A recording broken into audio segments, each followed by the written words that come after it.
Nate Smith Show. Before I get on out of here, I had to talk about a story that's very, very important. And albeit indirectly, it involves Caitlin Clark. What if the biggest shift in women's basketball isn't coming from a crossover or a deep three, but from a plan? A quiet, calculated plan that could rewrite everything we know about the WNBA. Because right now, beneath all the highlight reels and post-game interviews, there's a storm forming. A storm with one name at the center of it, Caitlin Clark. She's not just a scorer. She's not just a rookie phenom. She's the spark of something much bigger. A movement that could launch the league into a new era of power, controversy, and domination. For years, fans have begged for the WNBA to break through, for that one moment that makes everyone stop scrolling, stop flipping channels, and pay attention. Caitlin might be that moment. But here's the twist. What if the real revolution isn't just about her? Because behind closed doors, there's talk of a super team. A 2026 roster blueprint so bold, it sounds like a basketball fever dream. It's not just speculation, it's a vision. A plan designed to turn the league upside down, fueled by ambition, ego, and the promise of history. And if what's being whispered is true, this isn't just another stacked team. This could be the most explosive experiment in WNBA history. A team built around Clark, but powered by names that nobody saw coming. This story isn't about what's happening now. It's about what's coming. A quiet arms race that could decide the future of women's basketball, where loyalty, legacy, and power all collide. So before the 2026 season even tips off, one question is already echoing across front offices and fan bases. Is Caitlin Clark about to change the WNBA? Or is the WNBA about to change because of her? Every generation gets one player who doesn't just play the game, they redefine it. For the WNBA, that player might be Caitlin Clark.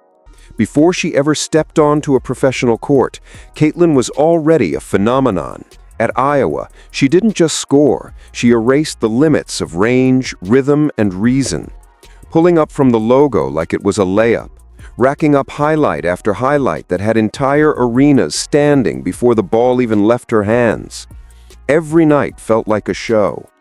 Cameras flashed, commentators lost their minds, and fans, even the ones who had never watched women's basketball before, suddenly couldn't look away. Her name was trending during men's March Madness.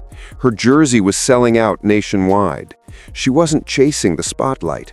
She was the spotlight. And when she declared for the WNBA draft, the league felt it instantly. Ticket sales spiked. Ratings soared. Franchises that once struggled for attention were suddenly selling out arenas.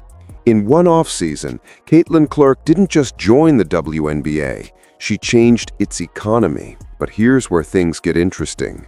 While the media focused on her stat lines, the people behind the scenes, the agents, executives, and team owners, saw something else. They saw a once-in-a-lifetime marketing engine. A player so magnetic that the league could literally revolve around her. And that's when the conversation started. Quietly, in private meetings and group chats. How do you build around Caitlin Clark? How do you turn her into not just a star, but the foundation of a dynasty? Because make no mistake, Clark's talent isn't the question. She's got the range of Curry, the vision of Bird, and the confidence of Kobe. But every generational player needs the right system, the right culture, and the right teammates to unlock that next level. The league saw the spark. The question was, who would turn it into a fire? Her story was no longer just about jump shots and records. It was about strategy, legacy, and the power of influence. Because when a player becomes this big, it's not just about what happens on the court. It's about who wants to stand next to her when history is written. And that's when the rumors started. Whispers of a roster so perfectly crafted, so daring, that it could shift the balance of the entire league. But who would dare to try it? Who would risk everything to build it? The answer begins with a single name, and it's one nobody expected: Sophie Cunningham. It started as nothing more than a murmur, a half-sentence buried in a podcast, a vague tweet from a league insider. Most people ignored it first, but the ones who paid attention felt it immediately. Something was brewing. Whispers began to spread about a plan, a behind-the-scenes effort to build something the WNBA had never seen before. Not just a team loaded with stars, but a carefully engineered super team designed around one central figure: Caitlin Clark. Now that pairing raised eyebrows immediately. Cunningham wasn't the name most fans expected. She's not the most marketable, not the flashiest, not the headline-grabbing superstar. But that's exactly what made the idea so intriguing. Because for all of Clark's brilliance, what she lacked wasn't talent, it was a counterbalance. Rumors suggested that several front offices were quietly sketching out scenarios, mock trades, cap space plans, even informal recruitment pitches that placed Clark and Cunningham side by side. The logic? Simple. Where Clark brought finesse, Cunningham brought fire. One drained threes from 30 feet. The other made her living diving for loose balls and staring down defenders. Together, they'd formed the kind of yin-yang chemistry championship teams are built on. And while nothing official had surfaced, the signs were there if you knew where to look. A few cryptic Instagram comments between players, a couple of off-season workouts that weren't supposed to happen. Team execs spotted courtside where they normally wouldn't be. In a league as small and tight-knit as the WNBA, those coincidences don't stay secret long. Reports claim that certain agents were already exploring the possibilities, framing 2026 as the reset year when multiple star contracts would expire at once. The opportunity to move puzzle pieces into place was real. For the first time in years, the league's power structure felt fluid. But this wasn't just about stacking talent, it was about changing perception. A WNBA super team wouldn't just win, it would shock. It would pull in casual fans, dominate highlight reels, and finally make the league appointment viewing. The kind of thing sports networks couldn't ignore anymore. Still, the whispers carry a warning. Because when something this ambitious starts to take shape, it never stays quiet for long. The closer the pieces got to aligning, the louder the noise became, until it wasn't just rumor anymore. It was speculation turned conversation. Conversation turned debate. Debate turned movement. Suddenly, what started as a faint whisper in the background had become the loudest question in the league. What if someone actually pulled this off? And if they did, who could possibly stop them? Because the more people looked at the idea, the more it started to make terrifying sense. Caitlin Clark, the offensive prodigy. Sophie Cunningham, the defensive anchor. Two forces from completely different worlds drawn together by one goal: domination. It sounded impossible, but so did everything else before it happened. And that's when the conversation shifted from rumor to reality and progress. Because behind the scenes, league executives weren't laughing. They were calculating. And the first blueprint of this potential juggernaut was already being drawn. On paper, they shouldn't fit. Caitlin Clark, the smooth shooter, all precision and finesse. Sophie Cunningham, the bruiser, all grit and confrontation. One smiles for the camera, the other stares through it. But sometimes opposites don't just attract, they ignite. Rumors about this pairing spread fast, mostly because it felt so unlikely. But the more people thought about it, the more it started to make sense. Every dynasty needs balance. For every Steph Curry, there's a Draymond Green. For every flashy scorer, there's someone willing to get their hands dirty. Caitlin might light up the scoreboard, but Sophie, she controls the temperature. Cunningham's known around the league as the player you love if she's on your team and love to hate if she's not. She brings chaos wrapped in confidence. Elbows, attitude, energy. She's the kind of player who can flip a game with one defensive possession, one stare, one spark. And that's exactly what a team built around Caitlin Clark would need, a protector, both physically and psychologically. Because here's the truth. When you're the face of the league, every night becomes a battle. Every foul feels harder, every defender hungrier. Opponents don't just want to beat you, they want to expose you. And that's where Sophie comes in. She's not the player who puts up 30 points. She's the one who makes sure you can. Picture it. Clark on the perimeter, defender in her face, shot clock ticking. Cunningham sets a crushing screen. Clark fades to the corner. Boom! 3 points from the logo. But what you didn't see was Sophie fighting through two bodies to make that space possible. That's the kind of partnership that doesn't show up in stat sheets, but wins championships. And it's not just physical. There's a mental toughness there, a shared competitiveness that borders on obsession. Clark plays with a chip on her shoulder. Cunningham plays like she is the shoulder. Both feed off energy, off emotion, off the idea that everyone is doubting them. Together, they'd create a culture, one built on accountability, confidence, and edge. This duo isn't just intriguing for what they could do, it's what they'd represent. The perfect blend of old school and new school basketball. Caitlin brings the modern game, pace, space, and spectacle. Sophie brings the raw, bruising intensity of an earlier era. It's the contrast that makes it compelling. Beauty meets brawl. And inside that collision is something even more powerful. Leadership. Clark is the face, the headline. Cunningham is the spine, the heartbeat. Every great team needs both. Because while stars bring the spotlight, enforcers keep it burning. Insiders say Clark respects that kind of toughness. She doesn't want to be surrounded by yes players. She wants fighters, people who push back, who make her sharper. And Cunningham, she thrives off that energy. The two share a mentality that says, we're not here to participate, we're here to take over. So when early reports linked them as the foundation of a potential 2026 powerhouse, fans started to realize maybe this wasn't some wild fantasy, maybe it was a blueprint. A partnership between brilliance and brutality.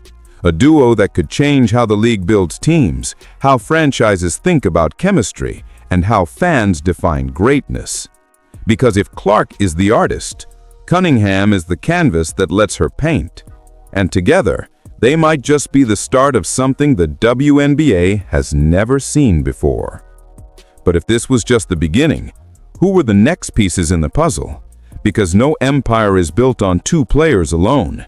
And what came next would take the idea from exciting to downright terrifying. By the time the 2025 season wrapped, the whispers weren't whispers anymore. They were plans. Executives had started sketching, agents were making calls, and fans were piecing together screenshots and tweets like detectives. What started as internet fantasy was beginning to look like a blueprint. And this wasn't some random dream team people cooked up on Reddit.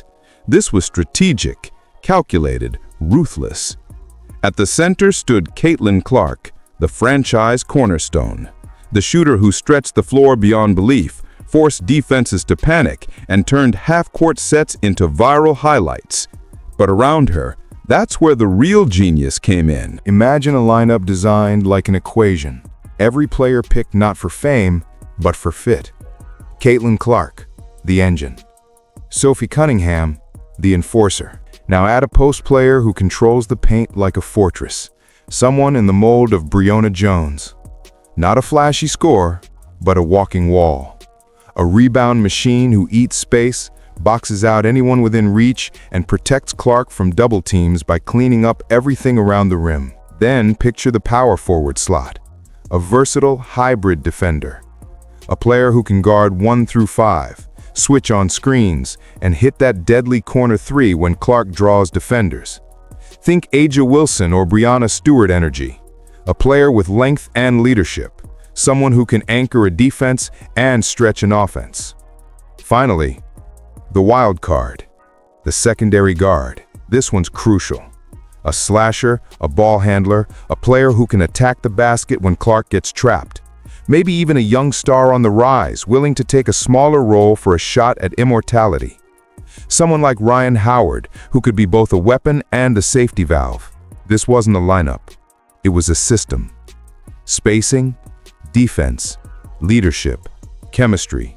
Every piece feeding off the other. And when you put it all together, you get something that looks unfair. Clark pulling defenders out to half court. Cunningham crashing the boards and setting bone-rattling screens. A stretch forward cutting through the lane. A center swallowing rebounds like oxygen. And a secondary scorer waiting in the corner ready to explode if defenses overcommit. It's the kind of construction that feels inevitable. Like when you saw the Warriors' death lineup for the first time and realized no one else stood a chance. Insiders started calling it Project 26, quietly, off the record.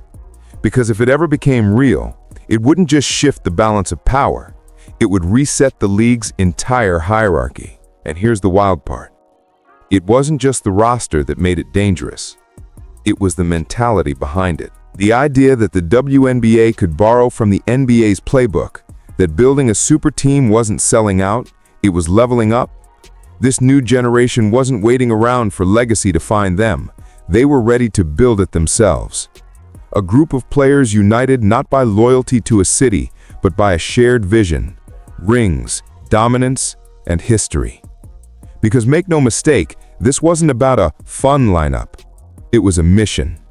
A declaration that the WNBA's next era wouldn't be about parity. It would be about power. And when that kind of ambition starts to circulate, you can't contain it. Agents talk, players whisper, fans speculate, and suddenly a rumor turns into a movement. It wasn't just a what if anymore. It was a win. Because if someone actually had the nerve to assemble this team, it wouldn't just win titles.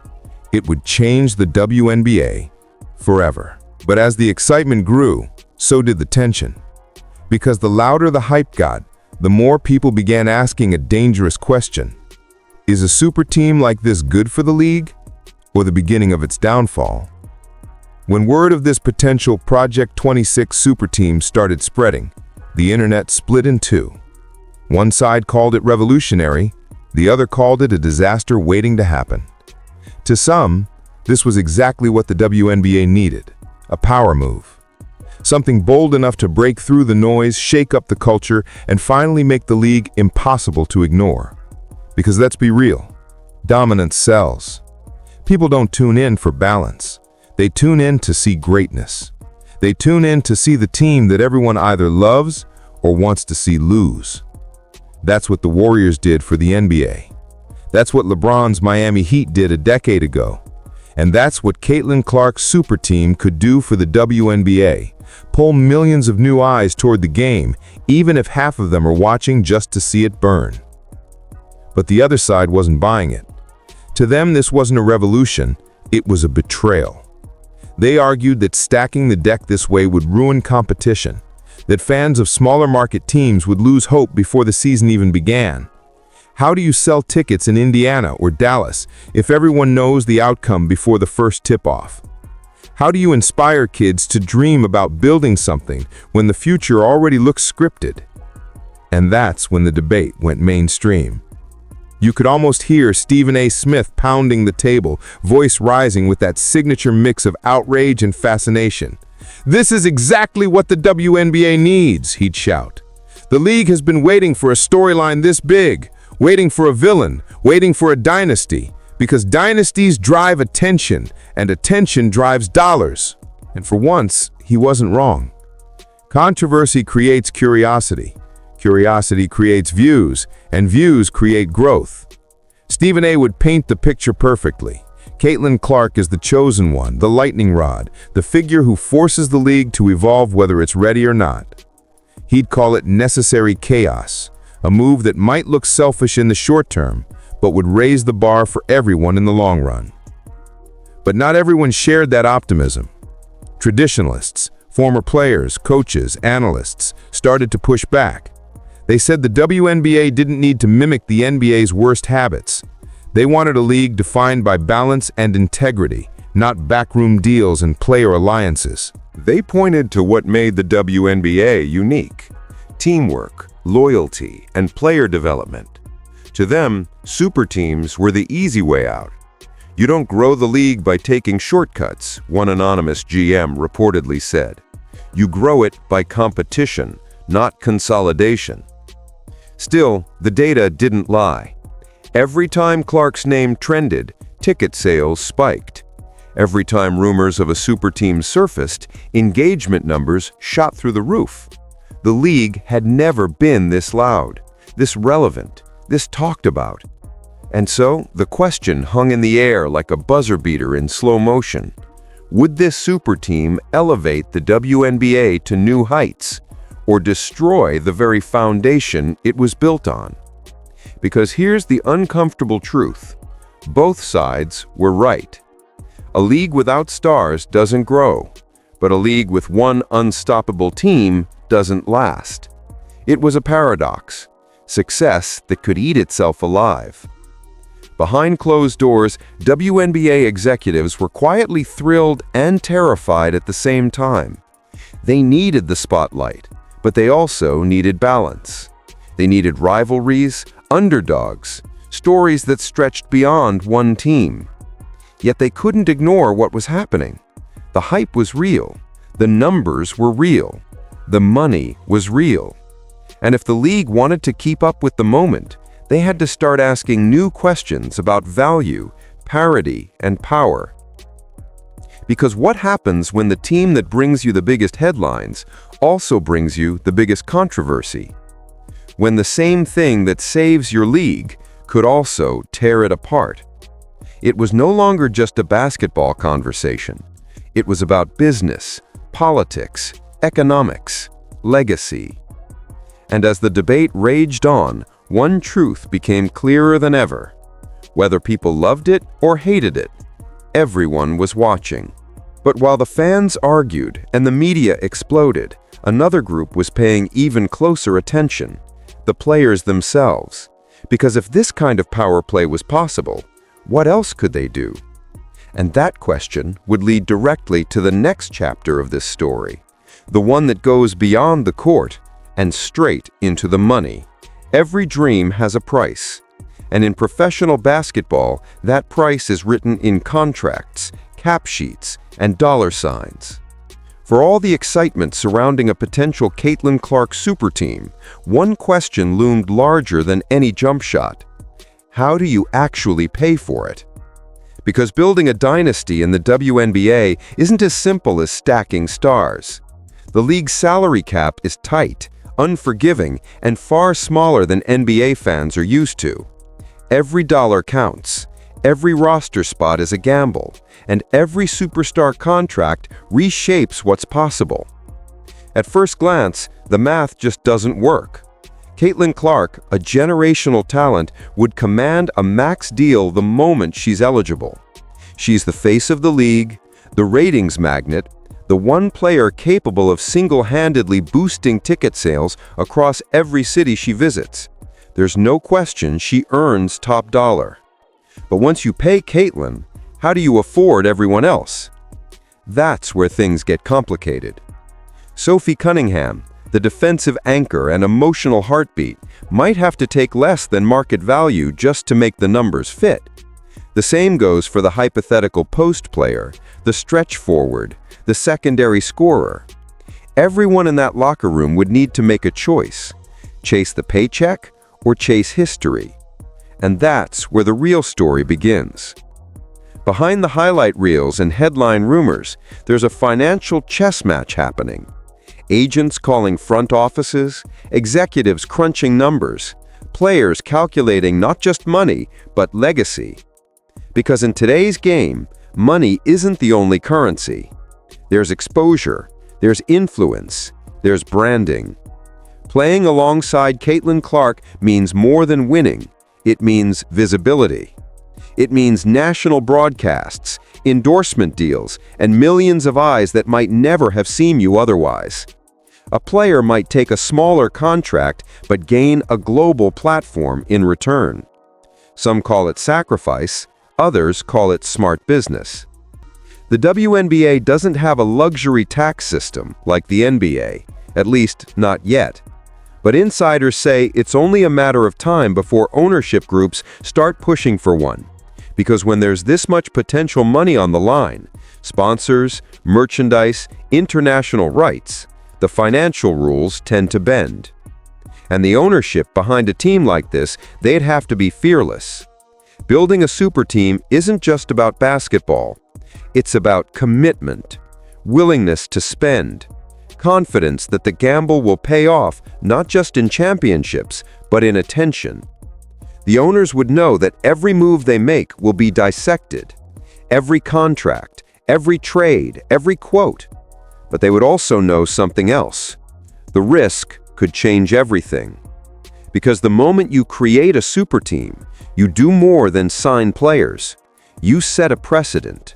You open the floodgates for player empowerment, for collaboration, for control. And that's what truly scares the establishment. If Caitlin Clark and her peers can dictate where stars go, how teams form, and which franchises rise, then suddenly the league's power shifts away from ownership and into the players' hands. That's not just evolution, that's a revolution. And revolutions rarely come cheap. Imagine the conversations happening behind closed doors. Agents asking their clients, would you take half your value for a shot at immortality? Owners asking accountants, how far can we push the cap before it breaks? Players asking each other, how much are you willing to give up to win it all? These aren't hypothetical questions anymore. They're the backbone of the next era of women's basketball. Because when the money gets involved, the stakes get real. Every decision becomes heavier, every contract a statement, every sacrifice a story. And that's what makes this super team idea so intoxicating. It's not just about rings and banners, it's about control, about rewriting the rules of who gets to decide what greatness looks like. For decades, the WNBA has been trying to balance growth with tradition, fairness with ambition. But if Project 26 ever comes to life, that balance disappears. It becomes a power game where players wield influence like never before. Caitlin Clark wouldn't just be a superstar, she'd be a CEO in sneakers. Every move she makes would shape how future players negotiate, how teams are built, and how the league defines value itself. And in that shift lies the real revolution. Not on the court, but in the contracts. Because when power changes hands, everything else follows. But the question no one's ready to ask yet is this. When you assemble this much talent, ego, and ambition under one roof, what happens inside that locker room? Because as history has shown, money builds teams, but pressure breaks them. Every super team looks perfect on paper until the season starts. The cameras flash, the jerseys sell out, and for a moment it feels like everything's working. But underneath the surface, inside the locker room, behind the smiles, the pressure begins to build, slowly, quietly, inevitably. Because when you gather that much talent, that much fame, that much expectation in one place, you're not just managing a basketball team anymore. You're managing egos, emotions, and headlines. And in a league like the WNBA, where every game, every quote, every post gets magnified, that spotlight burns even brighter. From day one, this super team would be under siege. Every opponent would bring their best. Every loss would be treated like a scandal. Every rumor would turn into a headline. The same fans who begged for this team to exist would become the first to question it. They're overrated, they're soft, they can't share the ball. The same media that hyped them up would start dissecting every move the moment things look shaky. And for players who spent their entire lives being the star, that kind of scrutiny can feel suffocating. Imagine Caitlin Clark walking into every arena knowing thousands of eyes aren't just watching her play, they're waiting for her to fail. Every missed shot becomes an opportunity for critics. Every turnover becomes a viral clip. The higher she climbs, the steeper the fall looks. Now add Sophie Cunningham, fiery, emotional, outspoken, the type of player who thrives on chaos but can just as easily be consumed by it. The emotional pulse of the team, but also the spark that can set everything ablaze if frustration starts to rise. The chemistry that once looked like balance can quickly start to feel like friction. Because winning hides problems. Losing exposes them. And sooner or later, this team would face both. Think back to NBA history. The 2012 Miami Heat, the 2018 Warriors, the Lakers super team that imploded before it began. Every dynasty has its breaking point, that moment where talent meets tension. The same formula that makes a team unstoppable can also make it combustible.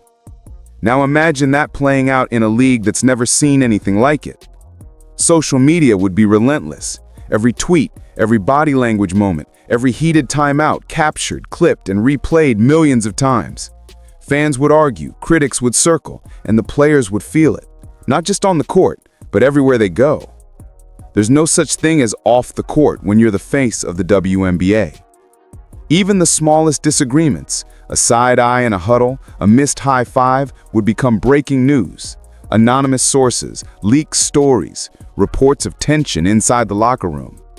And the truth is, some of it would be real. Because that's what pressure does.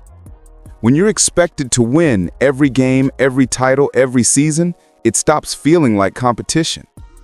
It becomes survival. Every night, you're either validating the hype or proving the doubters right. And that kind of emotional weight, it cracks even the strongest players. Teammates start pulling in different directions, some chasing stats, others chasing legacy. The media turns whispers into wars, and suddenly that invincible roster feels fragile. But the irony, that pressure, the same thing that threatens to break them, is also what makes them great. Because champions aren't built in comfort. They're forged in noise, in criticism, in the white-hot expectation that everything less than perfection is failure. If Caitlin Clark's super team survives that kind of scrutiny, if they learn to embrace it, feed off it, and play through it, they wouldn't just win titles, they'd own the narrative. They'd stop being the villains and start being the standard. But to get there, they'd have to walk through fire first. The jealousy, the doubt, the endless speculation, it's all part of the price. Because greatness always comes with a target, and the moment this super team takes the floor, that target becomes impossible to miss. Every fan, every rival, every media outlet, they're all aiming at the same thing. The biggest question isn't whether the pressure will come, it's whether the team can handle what happens when it does. Because the stronger the spotlight, the darker the shadows. And somewhere in those shadows, every dynasty either breaks or becomes legend. If this 2026 super team ever becomes real, it won't just change the standings, it'll change the entire game. Because when one team breaks the system, everyone else has two choices: adapt or get left behind. The moment Caitlin Clark's super team hits the floor, the ripple effect begins. Other franchises start to panic. Front offices scramble to copy the formula, hunting for stars, juggling contracts, calling agents at midnight. What started as one bold experiment quickly becomes a league-wide arms race. Suddenly, small market teams like Indiana or Connecticut face a new kind of challenge. They can't compete with money or marketing, so they compete with innovation. They double down on coaching, player development, and strategy, trying to find the next hidden gem, the next undervalued player who can slow down this unstoppable machine. They become the new underdog stories, the Davids facing the Goliaths of a transformed WNBA. Meanwhile, the big markets, New York, Las Vegas, Los Angeles, see what's happening and push all their chips in. They start building their own versions of super teams, bringing in star duos, manipulating cap space, and selling dreams of legacy. The league shifts overnight from balance to a battlefield. But here's the twist. This chaos, it's good business. TV ratings spike, every matchup becomes a storyline. Every game between super teams turns into a spectacle. The casual fan, the one who never used to care, suddenly can't look away. It's the same effect that the NBA saw when the Warriors rose, when LeBron took his talents to Miami, when rivalries stopped being regional and started being global. The WNBA, for the first time ever, would have that same gravity. Networks would compete for broadcast rights, sponsors would line up to attach their brands to this new golden era, ticket sales would skyrocket, player salaries would climb. the league wouldn't just grow, it would evolve. And off the court, the cultural wave would be just as powerful. Young girls watching from AAU gyms and high school courts wouldn't just be dreaming about going pro, they'd be dreaming about building super teams of their own. They'd want to be the next Caitlin, the next Sophie, the player who controls her own destiny. Team-ups would start at the grassroots level, high school standouts joining forces, college stars coordinating commitments like chess moves. Recruiting would change, coaching would change, the entire pipeline of women's basketball would shift toward collaboration over competition. Players would start thinking less about who drafts them and more about who they want to play with. And for the WNBA Players Association, that shift would be monumental. With more leverage than ever, players could demand higher salary caps, improved conditions, more travel resources, and bigger media coverage. They'd no longer be silent employees, they'd be partners in shaping the league's future. But power always comes with tension, because for every star who celebrates this new era of freedom, there'll be another who fears what it might cost.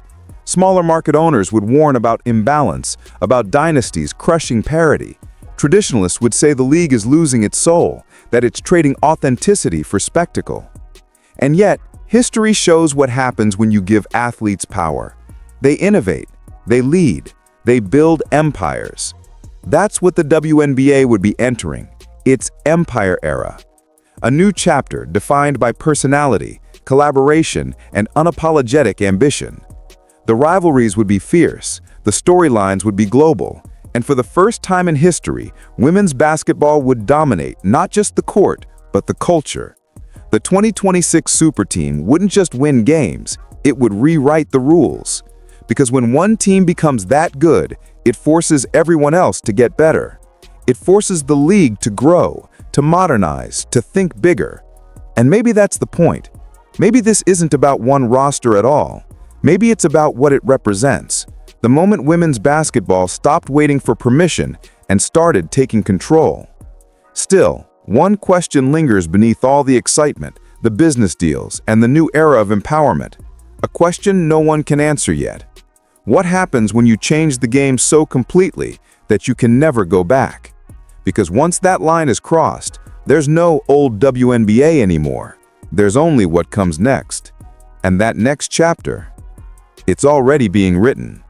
In private meetings, text threads, and whispers between players who understand exactly what's at stake. The league will never be the same again. But the real story, the one that decides how history remembers all this, still comes down to a single choice. The choice that only Caitlin Clark herself can make. Every revolution needs a moment of truth. And for the WNBA, that moment is coming. For months, fans, executives, and players have argued about power, parity, money, and legacy. But beneath all the noise, one reality has quietly taken shape. The league stands on the edge of a new era. A 2026 super team built around Caitlin Clark isn't just a basketball fantasy anymore. It's a mirror, reflecting everything the WNBA could become and everything it might lose. Because if this team ever forms, it'll test more than skill. It'll test values. Does the league want to protect tradition? The slow, balanced, organic growth that's defined it for decades? Or does it embrace the chaos, the superstar era, the big money rivalries, the TV wars, the storylines that make the sport impossible to ignore? There's no middle ground anymore. And standing right in the center of that crossroads is Caitlin Clark. The player who didn't just light up the scoreboard, she lit a fire under an entire sport. The one whose every move now carries the weight of a movement. Because whether she realizes it or not, her next decision will define the direction of the WNBA for years to come. If she leans into the super team vision, if she joins forces with names like Sophie Cunningham and other rising stars, she becomes the architect of a dynasty, the league's first real juggernaut, the spark that forces everyone else to rise or fall. She'd create the drama, the spectacle, the noise that draws millions in. But if she walks the other path, if she chooses loyalty, legacy, and patience, she becomes something else entirely. The symbol of purity in an era of power. The player who proves greatness doesn't need shortcuts. Both choices are legendary. Both will change history. But only one will change the game. Because the truth is, there's no stopping what's coming. The WNBA is evolving, with or without permission. The players are louder, the fans are hungrier, and the stories are bigger than they've ever been. This league isn't chasing attention anymore. It's commanding it. And that's what makes this moment so powerful. It's not just about basketball. It's about evolution. It's about control. It's about women taking ownership of their sport in a way that can never be undone. Whether you love or hate the idea of a super team, one thing is certain. The conversation has already changed. The blueprint is out there. The wheels are turning. And somewhere, behind closed doors, someone is already bold enough to try. The only question left is, when the time comes, which side of history will Caitlin Clark choose? Because that decision, her decision, won't just build a roster. It will build the future. And when it does, one thing is guaranteed. The WNBA will never, ever be the same again.